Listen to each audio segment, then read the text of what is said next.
I'm Jamie Flinchball. In this video course, we're going to talk about lean principles. There's a phrase that we really like to use, that lean is born from how we think. The point is to distinguish lean thinking from just lean practices and tools. The importance of that phrase is that it's how we think. The thinking part, of course, is our principles, our beliefs, and ultimately determines our behaviors. But the we part is also important. It's about building that common way of thinking. And when you get the common way of thinking, the common set of behaviors, then you've built a lean culture. In the book that Andy Carlino and I wrote many years ago, The Hitchhiker's Guide to Lean, in Chapter 1, we cover 5 lean principles. And in this course, we're going to cover each of these principles one by one and walk you through what they mean to you. This little formula helps explain why focusing on lean principles is so important.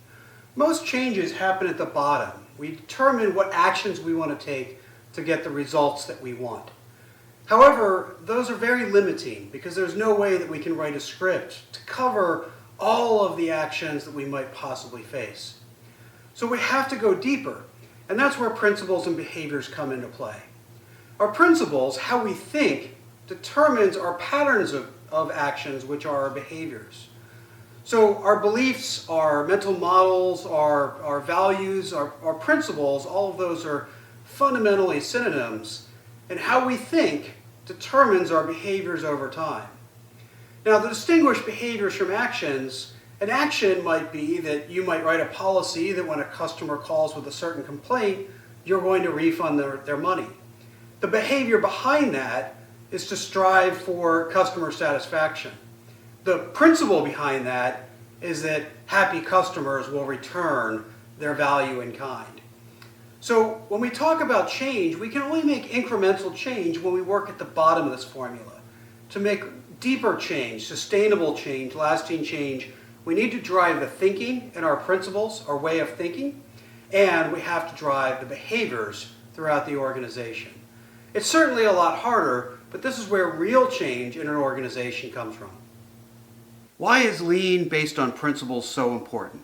Because if you take any of the tools, methods, and practices and connect them to lean principles, they become more powerful. A3 problem solving is just a template, but if you combine it with the behavior desire around learning, then it becomes a powerful tool for discovery. Standard work and 5S are just tools for standardization, but based on the principle of establishing high agreement, they become a way in which groups come together to agree how they will work. And even something like the 7 Waste is just a list of words. But if you combine it with the behavior, the belief, the desire to drive waste out of your organization, then it becomes a powerful tool. So the tools without the principles aren't quite as effective. The principles is what brings them to life, what makes them powerful, what makes them effective. And that's why they're so important. Now, in this video series, we're going to talk about lean principles. Now, as we described, principles are what drives your behaviors. Now, most organizations that I work with, we do focus more on the behaviors. The principles are what drive those behaviors, but when we focus on articulating them to the organization, we hone in on what those behaviors are.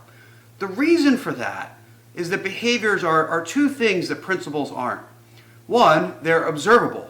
You can actually see someone demonstrating a behavior, but it's very difficult to observe how they're thinking, what their principles really are. Second, it's much easier to role model, to demonstrate those behaviors through what you do as a leader, where again, it's very difficult to demonstrate how you're thinking. So while lean should be founded and based and informed with our principles, ultimately, they need to convert into behaviors. The 5 principles that we're going to cover in this course are represented in this image. It's actually image 1.1 in the Hitchhiker's Guide to Lean. Again, these 5 principles represent a representation of lean principles that can be applied at any level in your organization. The roof of the house is what we call directly observed work as activities, connections, and flows. That'll be the first principle that we dig into. The foundation is establish high agreement of both what and how. The 2 pillars, systematic problem solving and systematic waste elimination, help us drive improvement. And at the center of it all is creating a learning organization. Now, as we created these 5 principles, they're based on something that we believe is commonly applicable across all types of organizations, as well as applicable from the C-suite all the way down to the factory floor, to each individual. So we believe they're universally applicable to any line of work, any practice. But at the same time, they're generic. It's a broad set of 5 lean principles. Ultimately, I believe it's more important to make them your own. Now, you can start with these 5 and internalize them, interpret them, and connect them to your organization, or you can use them to educate yourself on lean thinking and create your own set of principles and behaviors. Ultimately, lean only works if you own it. And so don't focus on whether you copy these 5 principles, but make them your own and use them to drive how you make lean happen in your organization.